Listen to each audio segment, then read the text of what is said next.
하셨습니까?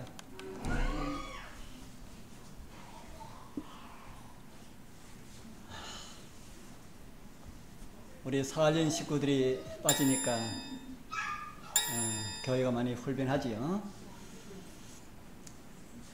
오늘도 우리 하나님의 말씀을 사모하시어서 주님 앞에 이르신 여러분들에게 우리 하나님의 성령의 감동하심으로 들려지는 말씀마다 깨달음의 은총이 함께하길 축복합니다.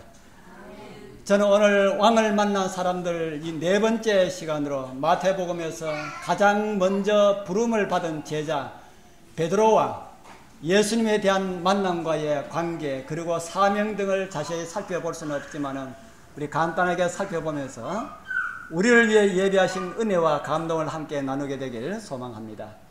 오늘 저는 말씀의 제목을 십자가의 사람 베드로라는 제목으로 정했습니다. 베드로는 복음을 전하다가 그리스도교를 박멸하려는 네로 황제에 의하여서 체포되었습니다. 그리고 그는 십자가형을 언도받았습니다.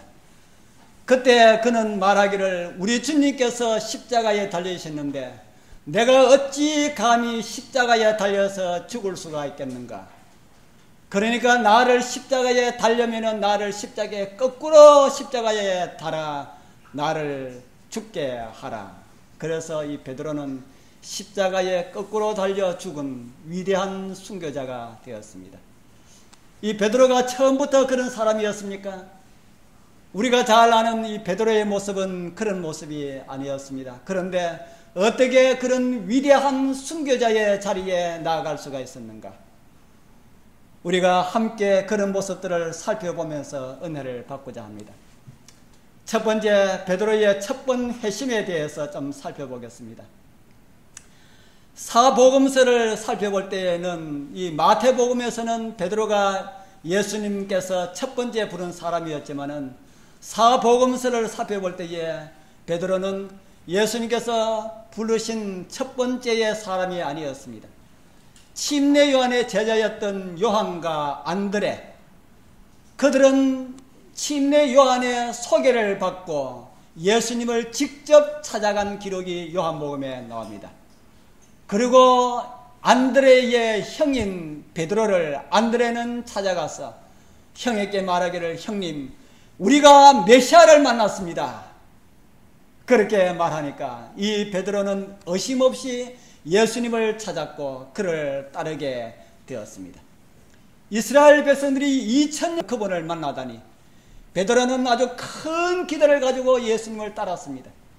그러나 그러한 큰 기대 소 뒤에는 언제나 실망이 오게 되어 있습니다.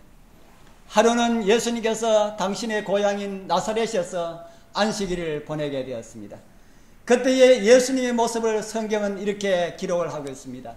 누가복음 4장 14절 15절입니다. 우리 같이 한번 읽어보겠습니다. 예수께서 시작. 예수께서 성령의 권능으로 갈릴리에 돌아가시니 그 소문이 사방에 퍼졌고 친히 그 여러 회당에서 가르치시며 무사람에게 칭송을 받으시더라. 이렇게 한참 인기를 모으고 있는 고향 출신인 이 젊은 청년 예수님이 그 회당에 가시니까 그 회당에서도 그날 말씀을 읽고 말씀을 설명할 사람으로 예수님께 그 기회를 드렸습니다. 그리고 예수님은 강단에 서셨고 이사야에 있는 말씀을 읽으셨는데 그 말씀이 누가복음에 기록되어 있습니다. 이 말씀입니다. 선지자 이사야의 글을 드리거늘 회당에서 이사야의 글을 드렸습니다. 책을 펴서 이렇게 기록한 데를 찾으시니 곧 주의 성령이 내게 임하셨으니 이는 가난한 자에게 복음을 전하게 하시려고 내게 기름을 부으시고 나를 보내사 포로된 자에게 자유를 눈먼 자에게 다시 보게 함을 전파하며 눌린 자를 자유케 하고 주의 은혜의 해를 전파하게 하려 함이라 하였더라.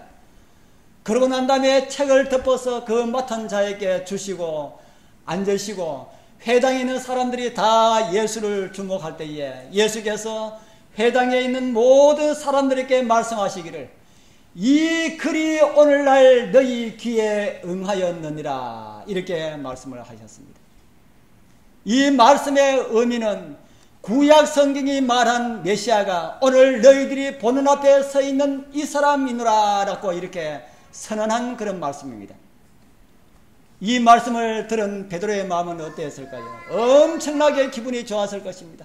아마 주먹을 아주 불끈 쥐었을 것입니다. 이제 정말 멋진 인생이 내 앞에 펼쳐지는 모양이다. 정말 이제는 앞으로 원 없이 하나님을 위하여서 멋진 인생을 살려나 보다 하고 그는 마음에 아주 강한 감동이 벅차 올랐을 것이라는 생각이 듭니다. 그런데 그 말씀을 들은 그 교회의 교인들의 반응은 아주 냉담했습니다. 그리고 이곳저곳에서 수군거리는 소리가 들렸습니다. 아니, 그 말씀은 메시아에 대한 예언 아니냐? 그런데 저 앞에 있는 저 사람은, 저 청년은 요셉의 아들 목수가 아니냐? 좀 유명세를 탔다고 감히 자기를 메시아라고 하다니. 그리고 말하기를 그를 단에서 끌어내라, 그렇게 말합니다. 그리고 이렇게 맥없이 끌려가는 예수님을 바라보는 베드로는 모든 희망이 산산조각이 나버렸습니다. 예수님께서 끌려가는 그런 모습을 바라보면서 베드로는 다시 그의 집으로 돌아갔습니다.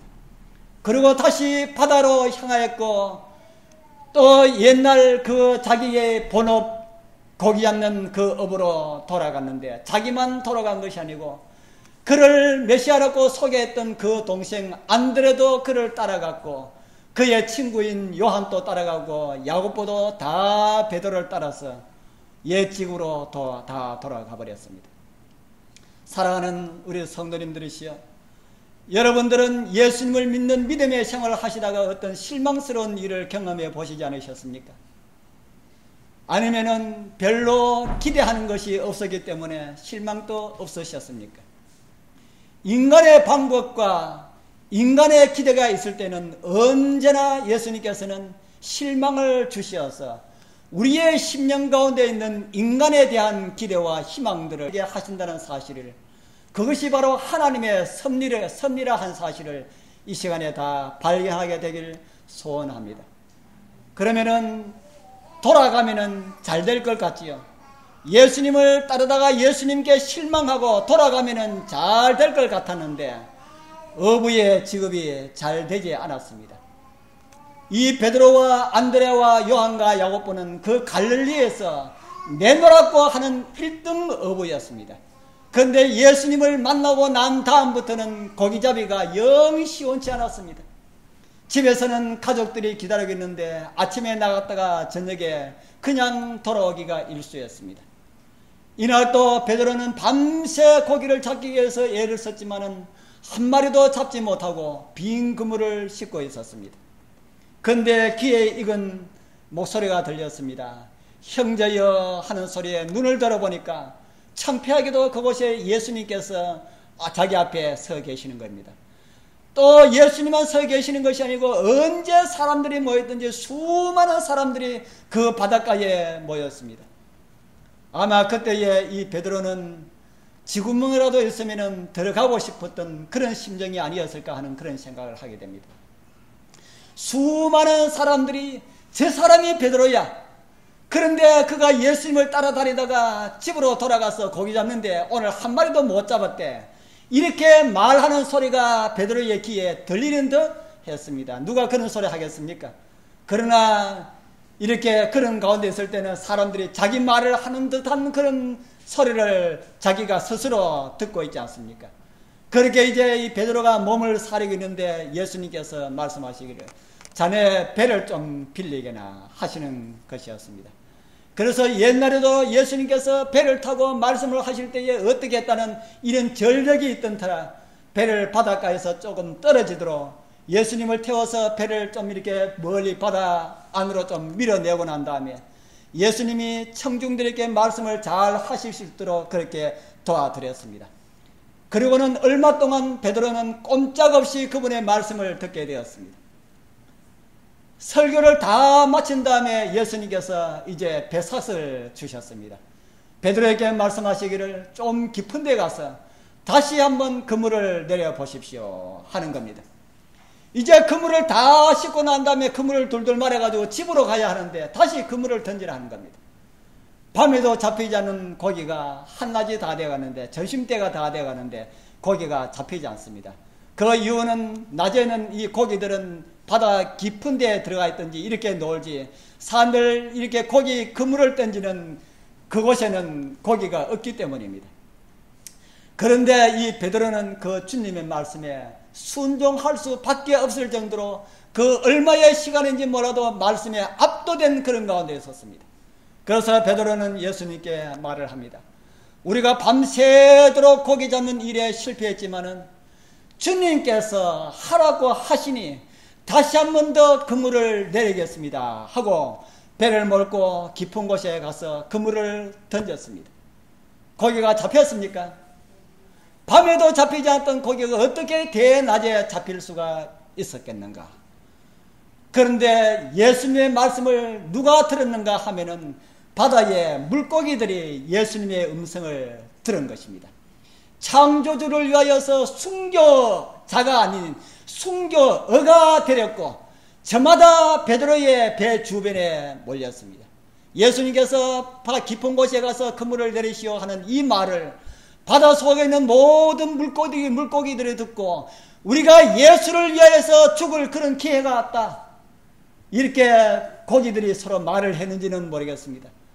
그래서 베드로 배 밑에 다 모여서 베드로가 그물을 던지기만 기다리고 있었습니다.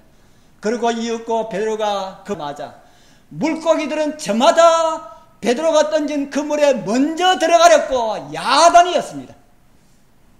그리고 베드로가 그물을 들어 올렸을 때에는 그물이 찢어질 정도로, 성경에 기록된 말씀으로는 그물이 찢어질 정도로 고기가 많이 잡혔다고 기록을 하고 있습니다. 둘이서는 도저히 그 그물을 끌어올릴 수가 없어서 옆에서 구경하고 있던 요한과 야고보를 불렀습니다. 그리고 그들도 갔습니다. 그리고 성경은 이렇게 기록을 하고 있습니다. 누가복음 5장 7절 우리 같이 한번 읽어보겠습니다. 이에 시작. 이에 다른 배에 있는 동물을 손짓하여 와서 도와달라 하니 저희가 와서 두 배에 채우게 잠기게 되었더라. 그물 하나 던지면은, 배 하나 가득하면은 만선의 기쁨을 가지고 최고의 수익을 올리면서 기쁨으로 집으로 돌아갑니다. 그런데 이번에는 한 배가 아니고 몇 배예요? 두 배에 가득하게 되었더라. 이것을 본 베드로의 마음은 고기에 가 있지 않았습니다. 이제 배에 가득한 그 고기는 아주 시시하게 보였습니다. 말씀만 한마디 하면은 뭐가 가득해버려요? 배에 고기가 가득한데 이 고기가 무슨 소용이 있는가? 이분을 내가 왜 몰라보고 버렸던가? 바로 이분이 바로 창조주이시구나 하는 것을 베드로는 깨닫게 되었습니다. 물고기들이 예수님의 음성을 듣고 몰려오는 것을 베드로는 보게 된 겁니다. 창조주의 음성에 물고기도 듣고 반응한다는 사실을 베드로는 깨닫게 되었습니다. 그리고 그는 바닷가 그분이 계신 곳에 와서 그분 앞에 무릎을 꿇게 됩니다. 그리고 이렇게 고백합니다. 누가복음 5장 8절에 보면은 시몬 베드로가 이를 보고 예수의 무릎 아래 엎드려 가로되 주여 나를 떠나소서 나는 죄인이로소이다 하니, 이 말씀은 예수님, 왜 예수님 나하고 옵니까? 나는 예수님이 싫은데 예수님 내한테 좀 가십시오, 이런 말씀이 아닙니다. 이런 말씀이 아니고 주여 저는 죄인입니다. 내 같은 죄인이 어떻게 주님을 모실 수가 있습니까? 저는 정말 죄인이라서 주님을 모시고 싶지만은 모실 수가 없는 그런 죄인입니다. 이런 고백을 예수님께 드린 겁니다. 이때에 주님께서 주신 말씀이 오늘 우리가 교동문에서 읽은 내용입니다. 이제 다시 한 번 더 보겠습니다. 마태복음 4장 19절 같이 한번 읽어보겠습니다. 말씀하시되 시작. 나를 따라오너라 내가 너희로 사람을 낚는 어부가 되게 하리라 하시니. 그러니 그들이 어떻게 했다 그랬습니까?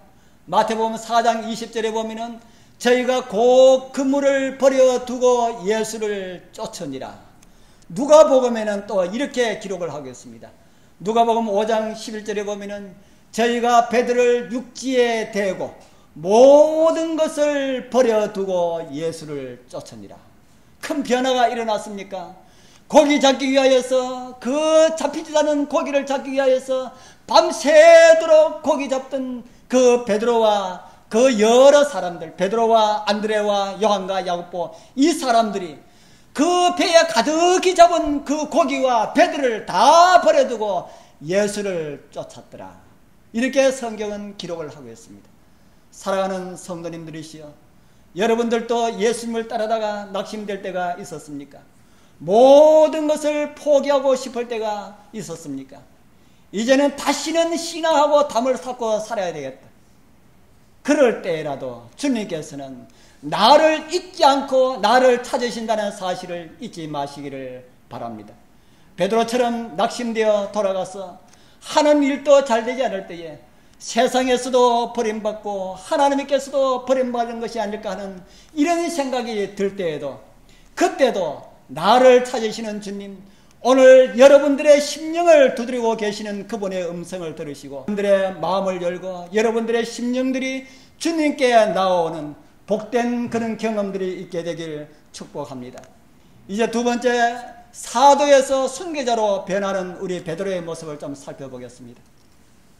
회심한 후에도 주님을 따른 이 베드로는 언제나 허둥지둥 실수투성이인 그런 모습을 우리에게 보여줍니다. 회심했다고 실수하지 않은 것이 아닙니다. 나는 실수가 많아서 정말 회개하지 않은 것이 아닐까.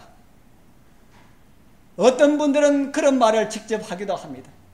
회심하면, 정말 회심하면 달라지는데, 죄를 짓지 않게 되는데, 이런 말을 하는 사람들이, 그런 말을 들으면 우리는 더 실망합니다. 나의 모습은 그렇지 않으니까요. 그런데 성경에는 그렇게 말하고 있지 않습니다. 성경에는 정말 회심하고 예수님을 따랐던 그 베드로의 모습은, 너무나도 이 베드로의 모습은 실수투성인 이런 모습을 보고 오늘 우리들도 다시 한 번 더 용기를 얻을 수가 있습니다. 나의 모습을 보고 나는 회개하지 않는 모양이야, 이렇게 우리는 속단하게 됩니다. 오늘 우리 베드로의 모습을 통해서 위로를 받게 되길 바랍니다. 6월절 예수님께서 돌아가실 때가 다 된 것을 아신 주님께서 제자들에게 이제 조금 후가 되면은 너희들이 다 나를 버릴 것이다, 이렇게 하셨습니다. 그때 제자들이 무슨 말을 하였습니까? 특히 베드로는 이런 말을 합니다. 마태복음 26장 33절에 베드로가 대답하여 가로되 다 주를 버릴지라도 나는 언제든지 뭐 하지 않겠다고요? 나는 언제든지 버리지 않겠나이다. 이 말씀을 들은 예수님께서 이런 말씀을 하셨습니다. 예수께서 가라사대 내가 진실로 내게 이르노니 오늘 밤 닭 울기 전에 내가 3번 나를 부인하리라. 이런 말을 듣고 베드로는 다시 이런 말을 합니다. 베드로가 가라되 내가 주와 함께 죽을지언정 주를 부인하지 않겠습니다. 얼마나 큰 소리 잘 치는, 우리가 다 알고 보면 얼마나 뻔뻔한 그런 소리입니까? 그런데 그날 저녁 예수님께서 폭도에게 잡히셔서 끌려가셨습니다. 얼마 전까지만 해도 예수님을 죽어도 버리지 않겠다고 그렇게 큰 소리 쳤는데 예수님께서 잡혀서 끌려가신 것을 보고 따라가야만이 베드로는 체면이라도 서지 않습니까? 그래서 베드로는 아주 멀찍이 예수님을 따라갑니다. 그리고 가야바의 법정 안까지 따라 들어갔습니다. 그리고 저 앞에서 예수님께서 곤욕을 당하시고 신문을 당하시고 그렇게 하는 모습을 다 보면서 베드로는 밖에 마당에서 불 앞에 서 있었습니다. 예수님의 눈길을 피하려고 베드로는 예를 쓰는 것처럼 그렇게 보입니다. 그럴 때에 어떤 아이 하나가 와서 베드로에게 이런 말을 합니다. 아저씨는 예수님의 제자지요. 그렇게 하니까 베드로는 아니야 네가 사람 잘못 봐서 그렇게 합니다. 또 조금 있다가 다른 사람이 그를 보고 당신 예수님의 제자 아니요? 그렇게 합니다. 그때에 베드로는 또다시 나는 아니요. 당신이 지금 무슨 말을 하고 있는 것이요? 이렇게 시치미를 뚝 뺍니다. 다시 다른 사람이 베드로에게 말을 건넵니다. 당신 몇 시간 전에 겟세마네 동산에 있는 것을 내가 본 것 같은데, 이 말에 베드로는 예수님을 저주합니다. 저주하면서 나는 그를 모른다고 그렇게 합니다. 그리고 베드로는 고개를 돌려서 법정 안을 바라보게 됩니다. 그러한 베드로를 바라보셨던 예수님의 눈과 베드로의 눈이 마주치게 됩니다. 그때의 주님의 눈길은 어떤 눈길이었겠습니까? 아이고 이 인간아, 그래 네가 언제 정신 차리려 하는 이런 눈길이었을까요? 아니, 그런 눈길이 아닙니다. 예수님의 눈길은 동정으로 가득 찬, 그래 내가 네가 그렇게 하겠다고 말했지 않느냐, 그래도 나는 끝까지 너를 사랑한다 하는 그런 예수님의 눈길을 베드로는 통해서 보게 되었습니다. 그리고 베드로의 마음 가운데 울컥하는 울음이 나오는 이런 것을 견딜 수 없어서 그 자리를 뛰쳐나옵니다. 그리고 정신없이 달립니다. 정신없이 달리고 선 곳은 조금 전 주님께서 네가 나와 함께 한시 동안 또 깨어 있을 수 없더냐 하시던 주님께서 기도하셨던 그 동산, 그 바위 앞에까지 이 베드로는 뛰어왔습니다. 이 베드로는 그 바위를 끌어안고 울고 또 울었습니다. 얼마나 울었는지 모릅니다. 그리고는 주님께서 그 이튿날 십자가에 달려 돌아가셨습니다. 이제 베드로는 다시 무엇을 어떻게 해야 할지 또다시 막막해졌습니다. 살아갈 길도 염려가 되었습니다. 그래서 그는 그의 형제들에게 말을 합니다. 나는 아무래도 또다시 고기 잡으러 가야겠네. 당장 내일 식구들을 위해서 먹을 양식을 사야 하는데 지금 돈도 없네. 그러니까 고기를 좀 잡아야 무엇을 하지 않겠나. 그래서 형제들아, 너희들은 예수님께서 시키신 그 일을 잘 하게나 나는 이제 가내야 하니까. 거기에 있던 제자들이 나도 형님 따라가겠소 하고 안드레도 이래 쓰고, 나도 형님 따라가겠소 하고 요한도 이래 쓰고, 그들 형제만 따라가는 것이 아니고 다른 사람들도 5명이나 이 베드로를 따라갑니다. 그래서 옛날에 창고에 3년 전에 창고에 넣어두었던 배를 끄잡아냅니다. 그리고 또 그물을 끄잡아냅니다. 그리고 바닷가로 나갑니다. 거기에 잡았습니까? 밤새도록 헛그물질합니다. 던지도 고기 걷고 이리 던지도 고기 걷고. 이제 베드로의 마음 가운데는 정말 큰일이었습니다. 옛날에는 이렇게 할 때에 예수님께서 찾아오셨는데 이제는 예수님께서 돌아가셨으니까, 죽었으니까 찾아올 주님도 없었습니다. 이제 내일 아침에 어떻게 집으로 돌아가야 하나 걱정이 태산이었습니다. 새벽에 동이 트는데 바닷가에서 어떤 분이 소리를 칩니다. 여보시오, 고기 좀 잡았소. 그럴 때에 베드로와 그의 형제들과 제자들이 그 소리를 듣습니다. 우리 한 마리도 못 잡았습니다. 그래요. 그러니까 그 사람이 하는 말이, 그러면 그물을 이쪽 편으로 한번 던져보시오. 그래요.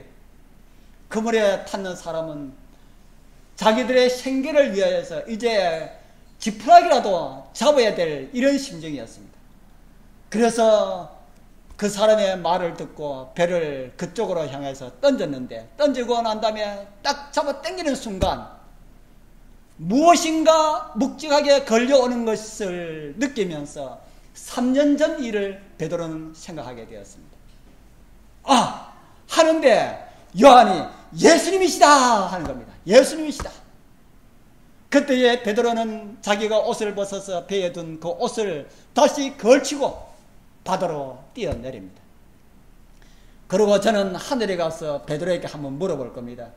베드로여, 그때에 갈릴리 바다에서 옷을 걸치고 뛰어내려서 바다 위로 뛰어갔습니까? 헤엄쳐갔습니까? 하고 저는 물어볼 겁니다. 뛰어갔는지 헤엄쳐갔는지 알 수가 없어요. 아마 헤엄칠 것 같으면은 옷을 벗고 가야 되는데 벗었던 옷을 걸치고 뛰어내렸는데 저는 혹시 뛰어가지 않았을까? 3년 전처럼 바다 위에서 예수님을 바라보고 걸었던 그 베드로처럼 뛰어가지 않았을까 하는 그런 생각이 드는데 성경에는 기록되어 있지 않습니다. 그리고 바닷가에 가서 다시 한 번 더 자기의 추한 모습을 찾아주시는 주님을 만나게 됩니다. 그리고 난 다음에 베드로의 모습은 완전하게 달라진 이런 모습을 보게 됩니다. 죽음이 두려워서 예수님을 모른다 했던 그가 전도하지 말라는 사두개인과 바리새인과 그 제사장의 말에 우리가 하나님의 말씀을 듣는 것이 너희 말을 듣는 것과 어느 것이 옳은가 너희가 판단하라고 큰 소리치는 사람이 되었습니다. 그리고 그는 복음을 로마에까지 전한 후에 네로에 의하여서 체포되었고 십자가에 거꾸로 달려 죽임을 당하는 순교자가 되었습니다. 우리 사랑하는 성도님들이시여, 정말 회심하고 난 다음에 결심하고 신앙할 때에 계속 잘 되는 일만 있으면 얼마나 좋겠습니까? 그러나 우리의 환경은 그렇게 만들어주지 않습니다. 다시 또 좌절하고 또 무너지는 나의 모습에서 내 자신도 실망을 느끼게 됩니다. 왜 내 모습이 이럴까? 왜 내 모습이 이럴까? 내가 나에게 실망이 될 때가 여러분들도 많이 있지 않습니까? 다른 사람이 나에게 실망을 하는 것은 말할 것도 없지만 내가 나 자신에게 실망을 느끼게 된다. 그런데 성경에 보면은 그럴 때도 주님은 나를 찾고 있다는 사실을 잊지 마시기를 바랍니다. 그들은 주님을 잊어버렸어도, 우리는 주님을 잊어버렸어도 주님께서는 그들과 밤새도록 그들이 고기를 잡는 모습을 지켜보고 계셨다는 사실을 성경은 기록을 하고 있습니다. 그러면 우리가 다시 시리에 빠져서 허우커질 때도, 정말 헤매고 있을 때도 우리를 지켜보고 계시는 그런 분이심을 성경은 오늘 우리에게 말씀을 하고 있습니다. 우리의 손길이 멈출 때까지, 우리의 노력이 멈출 때까지, 우리가 수고하는 모든 수고를 멈추고 우리가 하나님을 생각할 때까지 우리 주님께서는 우리를 지켜보고 계신다. 그리고 이제는 우리가 하야 할 일이 없다고 생각할 그때에 주님께서 우리를 도와주기 위하여서 말씀하시는 그런 분이십니다. 우리 사랑하는 성도님들이시여, 오늘 그 주님을 다 만나게 되길 축복합니다. 러시아 황제 니콜라스 1세는 26살에 황제의 위에 올라서 러시아를 다스렸던 이런 황제였습니다. 어느 날 그는 이 황제로 있으면서 이 니콜라스 황제는 민정시찰과 군부대 시찰을 소문 없이 자주 했던 그런 황제였다고 말을 합니다. 그의 친구가 있었는데 자기 아들이 있는 부대를 말하면서 자신의 아들을 잘 보살펴 주기를 달라는 이런 부탁을 받은 바가 있어서 오늘은 그 친구의 아들이 있는 부대를 한번 가봐야 되겠다 하고 부대장들에게만 이야기하고 다른 사람들한테 이야기하지 아니하고 그 부대를 아무 이야기 없이 살짝 이렇게 방문을 했습니다. 그리고 그 아들이 있는 막사에 가니까 불이 켜져 있었습니다. 아직까지 자고 있지 않구나 하면서 밖에서 이렇게 가만히 보니까 그 안에 아들이 이 책상에 불을 켜놓고 엎드려 있어요. 그래서 아들이 잠이 깰까봐 살못이 살살 들어갔습니다. 들어가 보니까 그 아들이 무언가를 이렇게 서놓고 이렇게 연필을 기고 이렇게 엎드려서 잠을 자고 있었어요. 이 얘가 무엇을 섰나 하고 이렇게 그것을 보는 순간 아주 깜짝 놀랐습니다. 그런 유언장이었습니다. 유서였습니다. 그는 병참부대의 장교로 근무를 했는데 물품들을 몰래 하나 둘 빼내서 도박으로 다 날렸습니다. 그리고 그것을 보충하려고 하니까 부피가 너무나 커서 너무나 엄청나게 되어서 보충을 할 길이 없었습니다. 이제 내일 모레 검열이 내려오게 되면 이 사실이 들키게 되고 그렇게 되면 자기는 군법회의에 넘겨지게 되고 틀림없이 사형을 받게 될 것인데 일을 어떻게 하나 이렇게 고민하다가 자기가 빼돌린 물품들을 이제 기록을 해봤습니다. 기록을 해보니까 너무나도 엄청났습니다. 그러면서 그 밑에 이제 어떻게 해서나 그 물품 내역을 다 이렇게 써놓고 난 다음에 거기에 기록을 하기를 이 일을 어떻게 하나 하고 옆에 총이 있습니다. 이 일을 어떻게 하나 내가 죽음으로 이것을 보상을 하리라 그렇게 써놨어. 이것을 보고 그 니콜라스 황제가 아이가 깰까 싶어서 조용하게 펜을 들었습니다. 그리고 이 일을 어떻게 하나라고 하는 그 밑에다가 내가 갚아주겠다 하고 쓰고 황제의 사인을 쫙 해놓고 난 다음에 그대로 두고 잠이 깰까 싶어서 살못이 이렇게 막사를 나왔습니다. 얼마의 시간이 흐른 후에 이 잠에서 깬 이 청년 장교는 권총을 집어들고 자살하려고 하다가 보니까 자기가 쓴 유서에 무언가 달라진 그런 모습을 보게 되었습니다. 그리고 얼른 유서를 살펴봤는데 유서에는 이 일을 어떻게 할까 했는데 밑에 뭐라고 서 있어요? 이 일을 어떻게 할까 했는데 밑에 보니까 내가 갚아주겠다 하고 누군가 서르고 간 겁니다. 그리고 자세히 보니까 니콜라스 황제에 서르고 황제의 사인을 해놨는데 가만 보니까 눈에 익은 사인이었습니다. 그래도 혹시 싶어서 문서를 먼저 있던 문서를 다 빼가지고 황제의 사인을 비교를 해봤습니다. 하니까 틀림없는 황제의 사인이었습니다. 이 청년이 이제 죽어야 됐습니까? 안 죽어도 됩니까? 예? 죽었을까요? 살았을까요? 예, 이 황제는 이제 그것을 보고 또 보고 또 보고 또 보고 얼마나 좋았겠습니까? 그는 살았습니다. 우리 사랑하는 성도님들이시여, 이 청년처럼 베드로처럼 도저히 일어날 수 없는 그런 인생의 짐이 있으시다면 그 아래 내가 갖겠다고 하는 주님의 사인을 여러분들 생각하길 바랍니다. 그 사인은 십자가로 우뚝 서 있습니다. 그 사인을 성경은 이렇게 오늘 우리에게 보여주겠습니다. 로마서 8장 32절입니다. 같이 한번 읽어보겠습니다. 시작. 자기 아들을 아끼지 아니하시고 우리 모든 사람을 위하여 내어주십니까?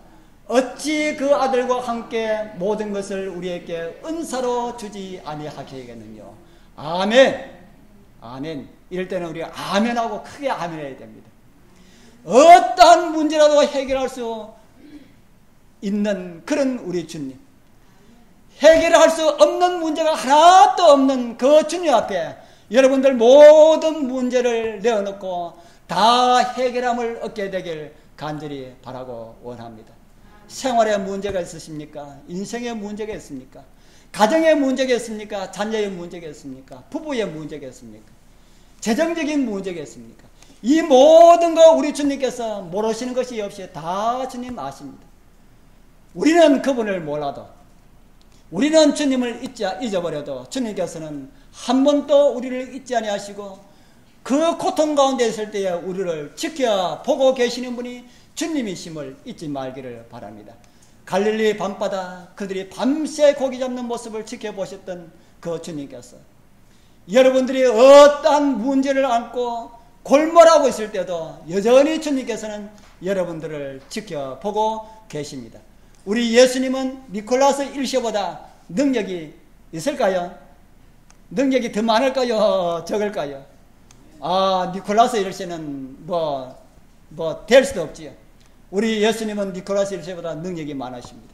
우리나라 대통령보다도 능력이 많고 미국 대통령보다도 능력이 많고 세계의 그 어떤 사람보다도 능력이 많습니다. 그렇기 때문에 우리의 모든 것을 다 들어주시고도 남음이 있으실 그런 분이십니다.